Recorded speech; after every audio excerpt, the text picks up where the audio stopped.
እጅግ አስደንጋጭ እውነታ ሩታ አርግዣለሁ ብላ ወደ ሚዲያ ብትመጣም እውነታው ግን ከዚህ የተለየ ነው።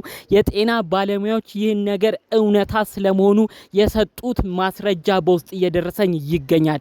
እባክሽ ሩታ ዳኒና ሜሪን እየሰማሽ ከባድ ስህተትም እየፈጸምሽ አብርሽን አናድደዋለሁ ወይም ደግሞ አብርሽን ወደ ትዳር ወደ ህይወቱ እመልሳለሁ ብለሽ የምትሄጅበት ጎዳናና አቅጣጫ በአብርሽ በኩል ያሉ ቤተሰቦችን እንዳያስቀይሙና በአብርሽ በኩል እጅግ የሚያከብሩሽን ጋሽዬን እንዳያሳዝን ከወዲሁ እየፈራውልሽ እገኛለሁ። ይህን ጉዳይ በተመለከተ ሩታ ከሰሞኑ አንድ ሀሳብን አምጥታ እርጉዝ ነኝ ብላም ስለምታስተላልፈው መልእክት በእርግጠኝነት የደረሰኝን የውስጥ ማስረጃ አሁን አሰማችኋለሁ። 2 ደቂቃ ሰምታችሁ ይህን ጉዳይም እናንተም አመዛዝናችሁ ሀሳብ አስተያየታችሁን እንድታስቀምጡልኝ ነው በአክብሮት እምጠይቃችሁ። ሰላም ጤና ይስጥልን ውድ ሀገሬ ልጆች፣ በተለያዩ ዓለም ሀገራት የምትገኙ በያላችሁበት ሀገር ሰላማችሁ ይብዛልኝ። እኔ ሀብግሬስ እባላለሁ። የአብርሽና ሩታ ወዳጅ አድናቂ የነበርኩኝ አሁን ደግሞ በሚጣሉት ጉዳይ አንዳቸው ለአንዳቸው ተስማምተው እንዲኖሩ ልጃቸው ልዑሌን በጋራ እንዲያሳድጉ ጥሩ ምክር የምሰጣቸው ወንድማቸው ነኝ። የኔ ቪዲዮና መልእክቴ ሁልጊዜ የሚመቸው ጥሩ ነገሬ ስለነሱ ማስበው ስለ ልጃቸውም ጥሩ ነገር የምመኘው ነገር የሚያስደስታችሁ ውድ ሀገሬ ልጆች አሁኑኑ ቪዲዮ ላይክ በማድረግ ይጀምሩ። እባካችሁ ደግሞ የኔ ቤተሰብ ያልሆናችሁ ሰዎች አላችሁ ሰብስክራይብ በማድረግ የኔ ቤተሰብ እንድትሆኑኝ በአክብሮት በፍቅር ነው የምጠይቃችሁ። ቀጥታ ይዤ ወደ መጣሁት ዝርዝር መረጃዎቼ ነው እማመራው። ሩታ ከሰሞኑ እንግዲህ እርጉዝ መሆኗን ገልጻ እየተናገረች ነው። አብርሽም አርግዣለሁ እያለች እየነገረችው ነው። አብርሽ ደግሞ ይህን ጉዳይ አላመነም ማለት ነው። ታዲያ ይህ ነገር 2 ነጥብ ይዞ ነው እየሄደ ያለው። ብዙዎች የሚሉት እባክሽ ሩታ ትዳርሽን ለመመለስ አብርሽን ወደ ቤት ለመመለስ የምታረጊው ጥረት ከሆነ ቆም ብለሽ ልታስቢ ይገባል የሚሉ አሉ። ሌሎች ደግሞ ለየት ባለ መልኩ ልጅ የፈጣሪ ስጦታ ነው፣ ሩታ የእውነት እርጉዝ ከሆንሽ ደስ ይለናል፣ ሁለተኛ ልጅሽንም ለመታቀፍ ያብቃሽ በማለት መልእክታቸውን የሚያስተላልፉ ተመልክተናል። ይህን ጉዳይ አስመልክቶ ትናንትና ታዲያ አንድ ቪዲዮ ተቀርጿል።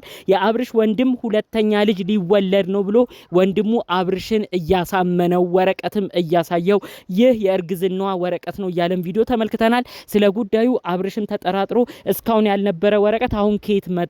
ይህ ጉዳይ አውቃ ውሸቷን እኛን ለማሳመን የተጠቀመችው ፌክ ወረቀት ነው እያለ ነው። በውስጥ በደረሱ መረጃዎች ታዲያ እነዚህ ነገሮች አብርሽ እንዳላቸው አይነት ግምት ይዘዋል። ይህ ወረቀቶች በተለያዩ ቦታዎች የሚሰሩ አውቀው ዝም ብለው በቤተሰብ የሚሰሩ ወረቀቶች እንደሆኑ ነው መረጃዎቹ የሚያሳዩት። በትክክለኛው መረጃ ሩታ እርጉዝ እንዳልሆነች ነው በዝርዝር ያስረዱኝ። እስቲ ተመልከቱ ብለው በዝርዝር ነው በውስጥ የተለያዩ አጋጣሚዎቹን ያነሱልኝ።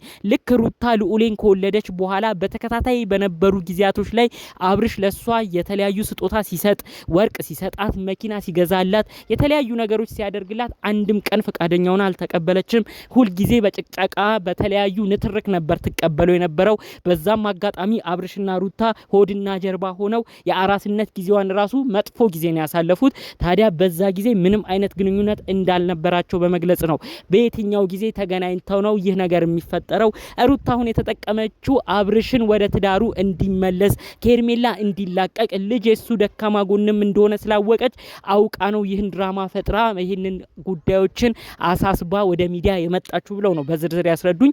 እውነትም ግን ለማወቅ ለመረዳት ስሞክር አብርሽና ሩታ የመጀመሪያ ልጃቸው ልዑሌን ከወለዱበት ቅጽበት ጀምሮ ከአራስነት ጊዜዋ ጀምሮ በብዙ ንትርክና ጭቅጭቅ ውስጥ ነው ያለፉት። በየትኛው ጊዜ የፍቅር ሰዓት አሳልፈው ነው እነዚህ ሰዎች ሁለተኛ ልጅ እንድታረግዝ ምክንያት የሚፈጠረው? በሌላ በኩል ደግሞ ሌላ ወሳኝ ነጥብም በዚሁ መልእክቱን አስተላልፈውልኛል። ይኸውም እንግዲህ አብርሽ ልጅ በጣም እንደሚወድ በመግለጽ እንዲሁም ደግሞ ለልጁ ልዑሌ ያለውን ልዩ ፍቅርን በመመልከት እውነት አብርሽ እኮ ሁለተኛ ልጅ ቢረገዝለት ሁለተኛ ልጅ ቢያገኝ ደስ ይለው ነበር፣ ነገር ግን ከሄርሜላ ጋር ያለበት ጥሩ ነገር ስለተመለከተች ይህንን ለመበጥበጥ ያመጣችው ሀሳብ ነው ብሎ ነው አሁን ሙሉ ለሙሉ መቀበል ያልፈለገው ብለው ነው እንግዲህ በዝርዝር ይህንንም ምክንያት ያስቀመጡልኝ። እውነት ነው አብርሽ ልጅ ይወልዳል። በልዑሌ ምክንያት ብዙ ነገሮችን ከሩታ ጋር ተጣልተዋል። እኔ ለልጄ አላንስ ራስም ልጄንም አሳድጋለሁ ብሎ ከእናቱ ሩታ ለይቶ ራሱ ብዙዎቻችን እስክንቆጣው ልጅን ከእናት አትለይ እስክንለው ድረስ የልጅ ፍቅር አሳብዶት ብዙ ነገሮች ላይ ተመልክተናል። ታዲያ እውነት ሁለተኛ ልጁ አሁን መጥቶለት ቢሆን የሚረከብ አይመስላችሁም ነበረ? ታዲያ እንግዲህ ይህ ጉዳይ የሚያመራው አሁን አብርሽና ሄርሜላ ያሉበት ነገር እንግዲህ እጅግ ሰላም ስለነሳት ሩታም ይሄ ጉዳይ ስላናደዳት ትዳሯን የመለሰች መስሏት ይሄን ሐሳብ እንዳመጣች ነው በአጠቃላይ በደረሱ መረጃዎች ማረጋገጥ የተቻለው። ሩታ አስቀድማ ካለፉት ሳምንታት ጀምሮ አብርሽን ይቅርታ አድርግልኝ፣ ወደ ትዳሬ ተመለስ፣ አብረን እንኑር እያለች ብዙ መልእክት ስታስተላልፍ ነበር። በነዛ መልእክቶች ሁሉ አብርሽ ሊቀበላት አልፈለገም። ምክንያቱም ከ15 ከወራት ቀናት በፊቶች ላይ ያደረገችው እጅግ ከባድ ተግባር ብዙዎችን አስደንግጦ ነበረ። ልክ አብርሽ ይቅርታ ሲያደርግላት የራቁት ፎቶና ቪዲዮን ተጠቅማ እሱን አጠጥታ አስክራ ራሱን በማያውቅበት ሁኔታ ቪዲዮም ቀርጻ እሱን ከነዳኒ ጋር ሆና ብዙ ነገር ስትስቅበት ስታላግጥበት በነዳኒም ክብሩን ዝቅ ስታደርግ ተመልክተን ነበር። አብርሽም ይህን ነገር በማስታወስ ነው አሁን ካንቺ ጋር ያለኝ ነገር ምንም መቀጠል የለበትም፣ አሁንም ላምንሽ አልችልም፣ ይቅርታም አላደርግልሽም፣ እኔና አንቺ በአንድ ጣራ ስር አንኖርም ብሎ ሰሞነኛው ጉዳይ እጅግም አዝኖ ጭምር ነው እንግዲህ አብርሽ ከሷ ጋር መቀጠል እንደማይችል ግልጽ አድርጎ ይፋ አድርጎ የተናገረው። ደጋግማም ስትለምነው ሊቀበላት ያልፈለገው። ታዲያ በእነዚህ ምክንያቶች የተለያዩ ሙከራዎችን ብታረግ ይቅርታን ብትጠይቅ አብርሽ እንደማይመለስ ስላወቀች አሁን አብርሽን በልጅ ደልላ ለልጅ ለልዑል ያለውን ፍቅርም ስለምታቅ ምናልባት በልጅ ይመለሳል ብላ ይህን ሐሳብ እንዳመጣች በዝርዝር መረጃው የደረሰኝ። ይህን ጉዳይ አስመልክቶ የአብርሽ አባት የሆኑት ጋሽዬ በቁጣ በምክራቸው የምናቃቸው ጋሽዬ አሁን ስለሚወሩት ወሬዎች ጭምጭምታ እንደደረሳቸውና እሳቸውም ያላቸው ምልከታ እንደተሰማ ነው። በዚሁ ደግሞ ሌላ ጉዳይ የተሰማው ትናንት እንደተመለከታችሁት የአብርሽ ወንድም የሆነው ደስ ይለናል እኔም ድጋሚ አጎት ልሆን ነው አብርሽ ልጅ ልታገኝ ነው እኮ ብሎ እንግዲህ ወንድሙን ሲያበረታታ አይተነው ነበረ።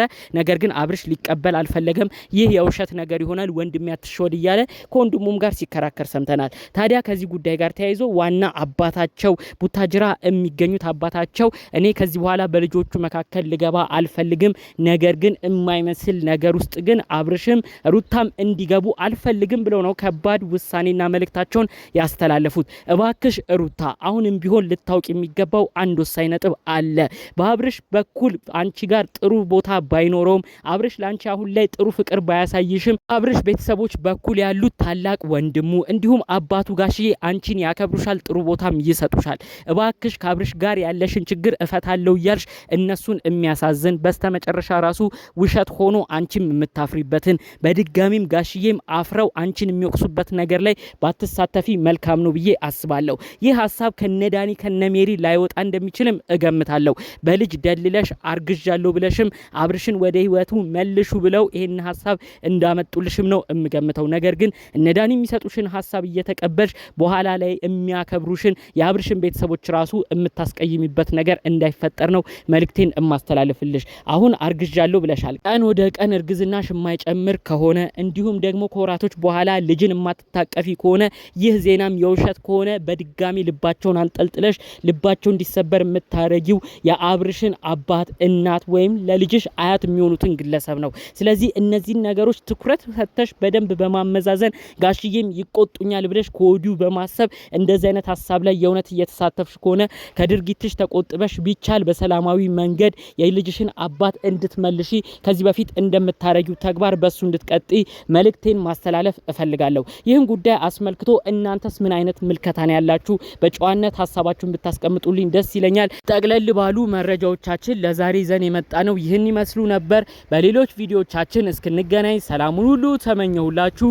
ሰላም